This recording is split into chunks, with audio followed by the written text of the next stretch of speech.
Howdy y'all, Rowan here. So I hope that you didn't miss me too much. I've been taking some time off. I've been focusing on painting. That's my cat. I'm talking and now he's yelling. I've been focusing on like painting and spending time with myself and friends and just kind of being in the here and now. Tarot hasn't really been a strong appeal to me, and I've recently gotten back into my practice after taking a little break, going through some burnout. So I've been away for a little bit. I do plan on making some kind of catch-up video. I don't know if it's going to be a September video or an September-October like share video.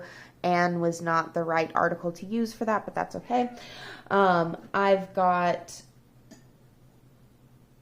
so many videos that I want to make, but every time I try to sit down and make one of the tag videos that's on my very long list of tag videos that I want to get to, I don't want to do it. I pull out my decks, I get ready for it, I know what I want to say, and then I sit down in front of the camera and I lose all motivation to make the video. So I decided to go ahead and try to make an original video that has sort of been percolating in the back of my mind.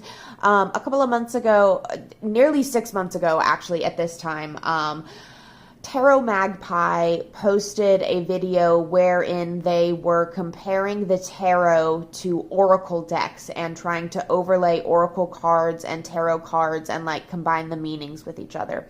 And in an MJ Cullinane deck, they pulled a card that I think it was the Grimalkins. I don't actually know. I'm not an MJ Cullinane stan. But they pulled out a card that was wrath. That was the keyword. And it got me thinking. They said that there wasn't really... buddy? You okay? Excuse me, I've got to go check on my stupid kitten. He's not very good at self-preservation. He's not old enough yet. One moment. He's fine. He's just overexcited. It's all okay. What was I saying? Tarot Magpie, YouTube video, Oracle Deck Diaries, comparing to Tarot, Wrath. Not having Wrath in the Tarot deck got me thinking. They talk about some of the cards that they could see representing Wrath, and I agree with some of the ones they said, and then I also have a lot more of my own to add. So we're going to talk about them. I agree with with their assessment. Wrath does not show up in the tarot in a straightforward, obvious way. It's sprinkled in throughout, hidden under the surface of other cards. And you have to look for it and put it in there. I agree that it's not something that's built into the tarot. If you know more about tarot and you disagree with me, well, that's fine. I'm starting to agree with you anyways. So, meh. But I've got a lot of cards here, so I just kind of want to go ahead and get into talking about them before we take too long prattling.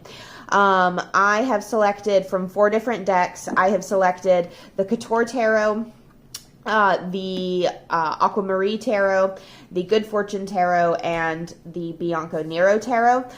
These are going to be our decks that we're going to explore the expressions of wrath in the tarot with. Oh, good gracious, what a glare. What a glare, oh my gosh. Sorry about that, folks. But we're going to start with the Emperor. The Emperor is the first card in the tarot that makes me think of wrath. And I perhaps have this association for personal reasons that have less to do with, I mean, like, maybe this is a personal thing, right? Like, I was raised in a very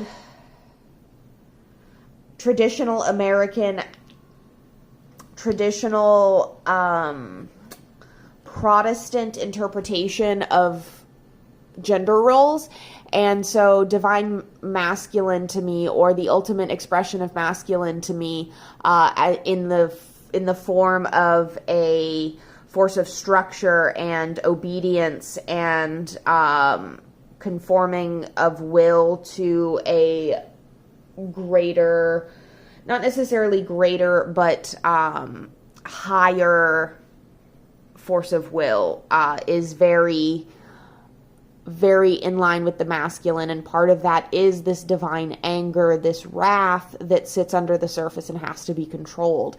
And we'll see that come up again in one of the other cards, in a couple of the other cards that I've chosen, actually.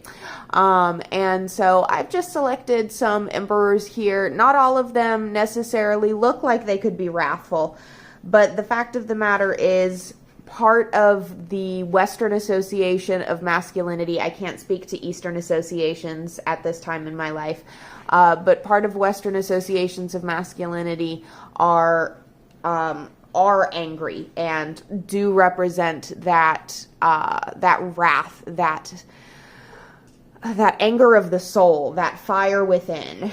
And with that phrase, fire within, I want to move on to my next selection, which is strength. Strength is explicitly a card about taming your own wrath. It is very much so a card about being strong in the face of your own anger, not letting your anger win, but instead being the one who controls that anger and directs it into a source, directs it into a goal or towards an outcome that is conducive to that sort of response, right? It's all about managing your own wrath, and it's obviously a gentle approach to wrath, but it is nonetheless a card that expresses the darker side of big feelings. And speaking of the darker side, we move along to the Devil. As a Capricorn, I have to mention that the Devil card is a card of wrath. Wrath is a sin. And so we've got Beelzebub Devil, and we've got like Horned One Devil, and we've got Shopping Devil. Like, we've got all sorts of interpretations of the devil here, and then the one in the Couture Tarot, which I feel like is perhaps the most encompassing, a little bit of everything. So the devil is a card that I associate with wrath because of the way I associate wrath with sin, right? Again, I grew up in a very fundamentalist environment, a very traditional American environment, and so I am intimately familiar with the idea of personal wrath being a sinful thing. However, the wrath of God is not a sinful thing. Somehow when God does it, it's okay. I don't want to let me not. But that is another card that I felt really tapped into that energy. Then immediately following the devil, we have the Tower. Now, the Tower is a card in that it is the wrath of nature, right? Like, it's very much so a card that is an expression of, I mean, like, originally the Tower is called the House of God, right? So, hold on, I'm going to drink my tea.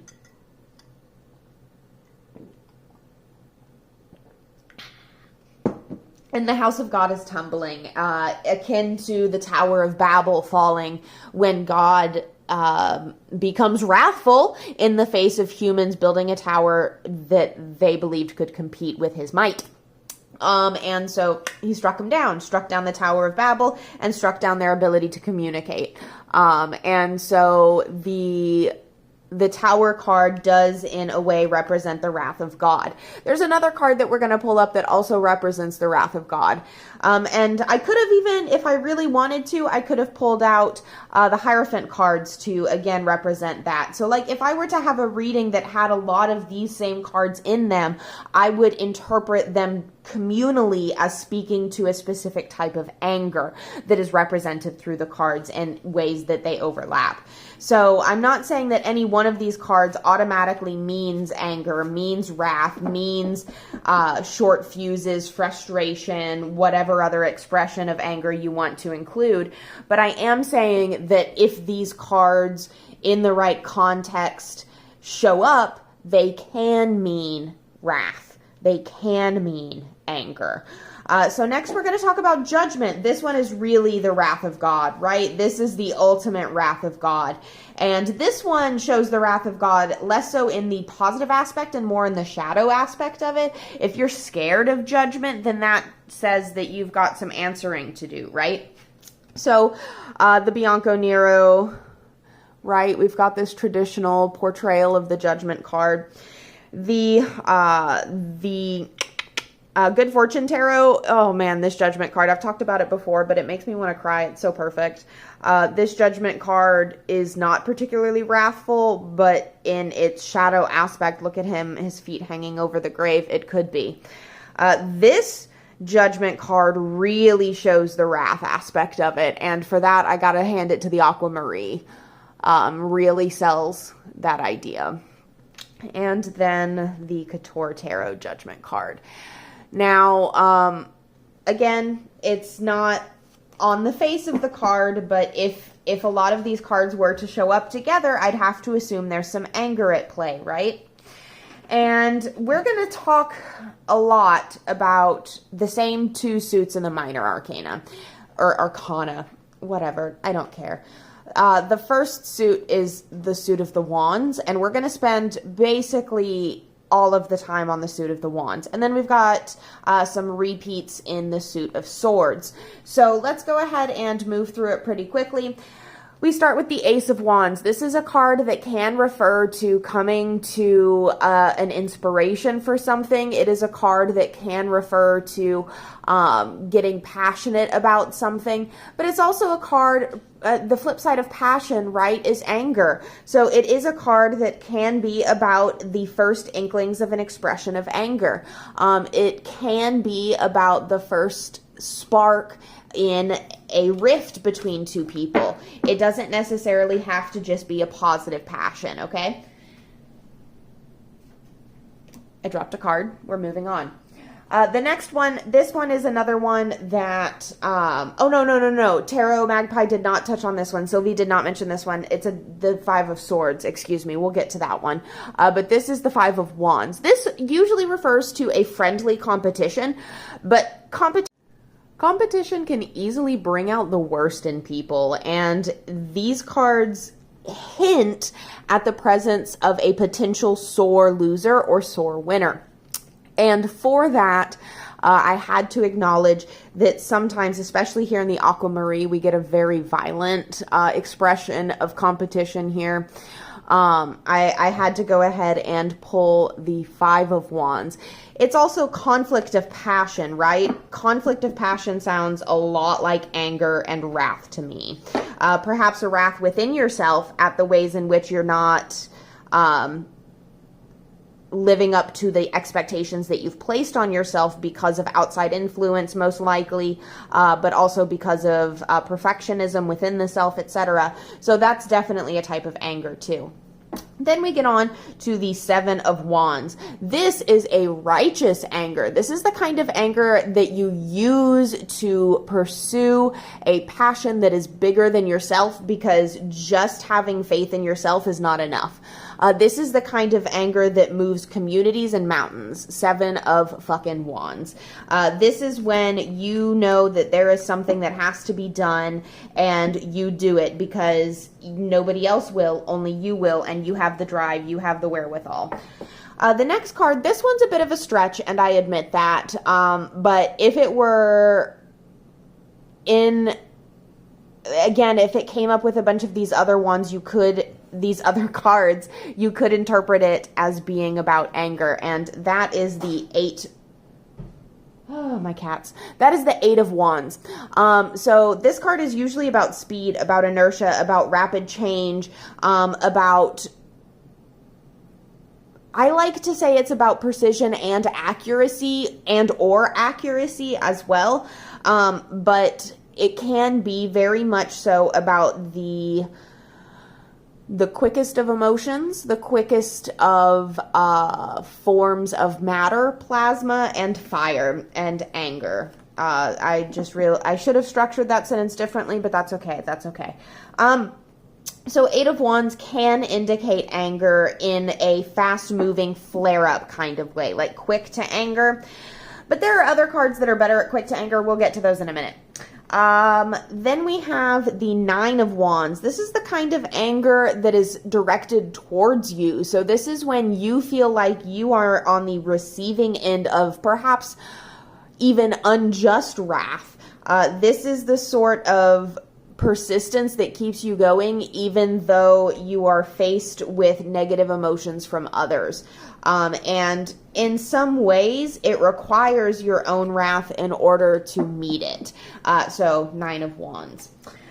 Then we get into the Quartz for Wands. Really, I could mention all of the Quartz of Wands can represent wrathful people, but I've gone ahead and selected the two that really bring that energy, and that's going to be the Knight of Wands, which brings a quick to temper wrath. So this is that alternative to the Eight of Wands that I was mentioning, because the Knight of Wands is an impulsive character, an impulsivity driven by passion rather than an impulsivity driven by inexperience, such as the Page of Wands.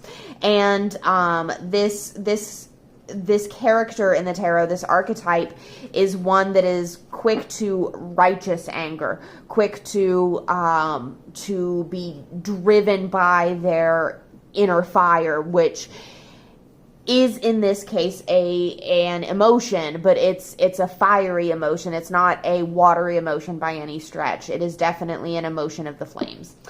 So Knight of Wands. And then we have, of course, the King of Wands. If there's anybody in a tarot deck that I associate with a temper, it's the fucking King of Wands.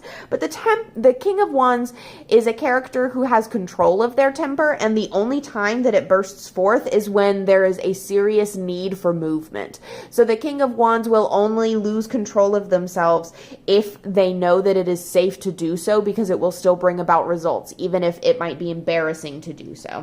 So the King of Wands is definitely somebody who can have a lot of wrath in them, a lot of anger, a lot of passion that when incorrectly applied can burn things down. Now we move into the Suit of Swords, and the Three of Swords is one that Sylvie touched on in their video, but I wanted to talk about it a little bit more because the Three of Swords is about lessons that you learn the hard way that cause you grief, pain, etc. It's about growth of the mind, which implies that you get something wrong in order to get something right. And while that can include sadness, obviously, that can also include indignation, which is a type of anger. Indignation is a type of self-righteous frustration at the system, I think would be a fun way to describe it. Not an all-inclusive way, but a fun way nonetheless. Let me show some more Three of Swords. Not that they're particularly in these two. Look, I mean, like, they're fucking... But anyways, the Three of Swords is a card that can include wrath, the kind of wrath that faces in on yourself at being silly enough to need this lesson, the kind of wrath that faces out towards the people who struck that lesson into your heart, and it can speak to bitterness as well, as Sylvie said. It speaks to this place of bitterness at the unfairness of a situation, perhaps. And then we have the Five of Swords. This is another one. Oh, actually, I may have gotten my wires crossed. Sylvie may have talked about the 5, not the 3, instead of the 3 and the 5. Look, I don't remember. Sue me. The Five of Swords is definitely a card that indicates a chance for bitterness, just like the Three of Swords. It is a conflict of the mind. Who is right? Who is wrong? Who's going to walk away here being correct? Who is going to be the correct one in the way they walk away as well, if that makes any kind of sense. So this is definitely a card that can indicate bitterness, wrath, distrust, anger, frustration. It's a card that can indicate all sorts of types of fiery emotion that can consume us. Which I think if we're talking about anger, we really have to expand our our mindset for like, I'm pissed off, to include all expressions of inner turmoil that come out violently. And so then we get along to the Nine of Swords.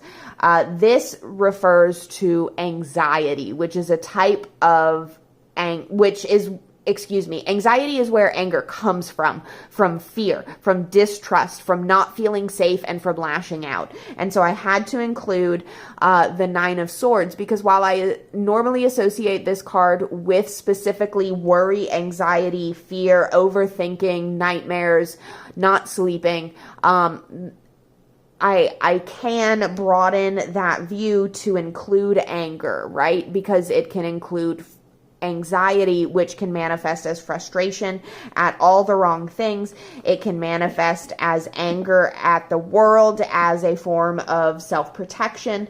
So Nine of Swords.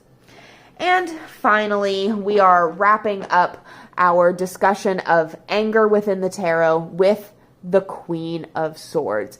This is a cold, calculated, self-preserving type of anger. This is a wrath that is put in place to preserve the sense of self.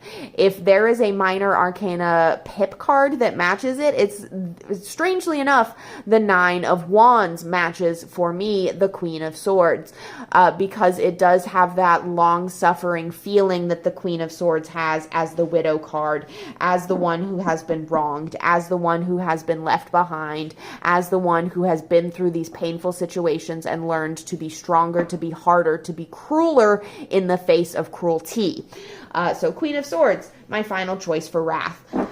So thank you for hanging out with me and talking about anger cards in the tarot. If you would like to hang out with me some more, you can watch some more of my videos. You can subscribe to my channel. I highly encourage you to like this video if you've made it this far, because you obviously enjoyed watching it enough to keep watching it. So go ahead and hit that thumbs up. You can follow me on Instagram. I have an Instagram now at Rowan Here, ROAENHERE. Please leave a comment below if you don't like my Instagram, because I think that would be funny. If you have your own perspective about what cards are wrath in the tarot deck, please share. There are so many I could have talked about if I bent them the right way, so I want to hear everybody else too. All right. Thank you so much. Mwah. I love you. Bye.